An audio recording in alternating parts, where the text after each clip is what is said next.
Баршаңызға қайырлы күн достар, сіздермен бірге Айгерім. Бүгін осындай ши бауырсақтың рецептісімен бөлісетін боламын. Өте дәмді, өте керемет болып шығады. Өзім ғашық болып жатырмын. Менің видеомды қарамас бұрын міндетті түрде маған тіркеліп, қоңыраушаны басып, лайк басып кетіңіздер.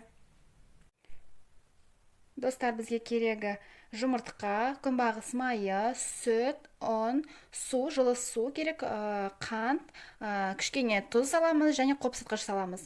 Біздің ши бауырсақтарымыз өте керемет дәмді болып шығады. Ең бірінші жұмыртқа мен қантымызды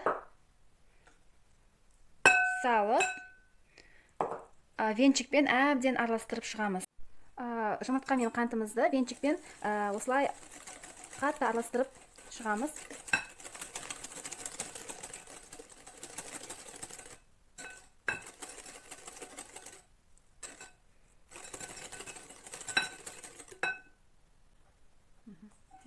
Осылай араластырып аламыз.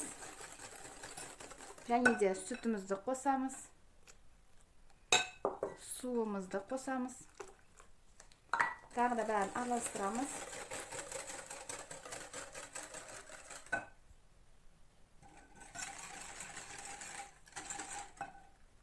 Кішкене тұз саламыз.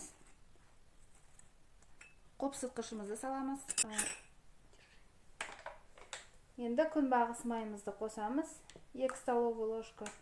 Мен біреуін қостым. Енді араластырамыз тағы да. Және де ұн қосып, енді қамыр илейтін боламыз. Қолымызбен илейміз достар, осылай. Қатты жұмсақ және қатты да болып кетпеу керек, және орташа осындай болу керек. Ұнымыз жетпесе ұнымызды қосамыз.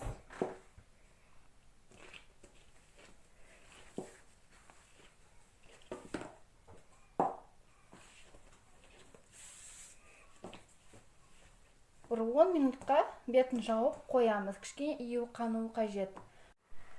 Міне достар, біздің қамырымыздың июі қанды. Енді мен бұны 2 бөлікке бөліп, біреуін қазір жаямын. Біреуінің өзінен біраз бізде ши бауырсақ шығады. Жартысын мен мұздатқышқа салып қоямын. Қолым тиген кезде, сол кезде тағы да пісіріп жібереміз.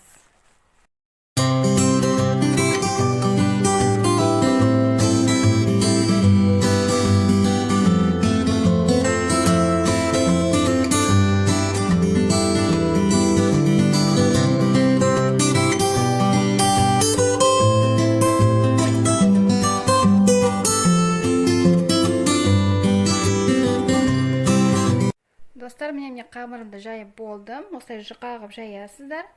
Және де бұл кішкене бір 5 минуттай тұру керек. Сонда бізге кесуге ыңғайлы болады. Сосын барып, соломка қылып кесетін боламыз.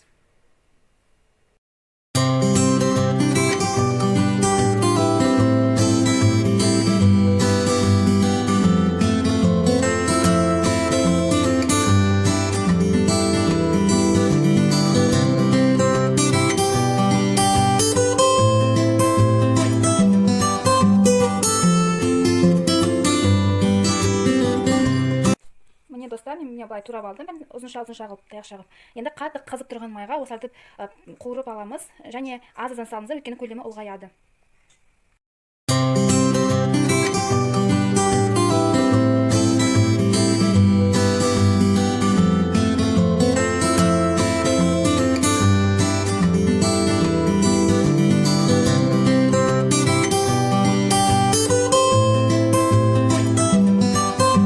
Достар, біздің ши бауырсақтарымыз дайын болды. Өте керемет болып пісті. Сізге рецепт ұнаған болса, менің каналыма тіркеліп, қоңыраушаны басып қойыңыздар, менің видеоларымды өткізіп алмас үшін. Баршаңызға рахмет. Сіздермен болған Айгерім.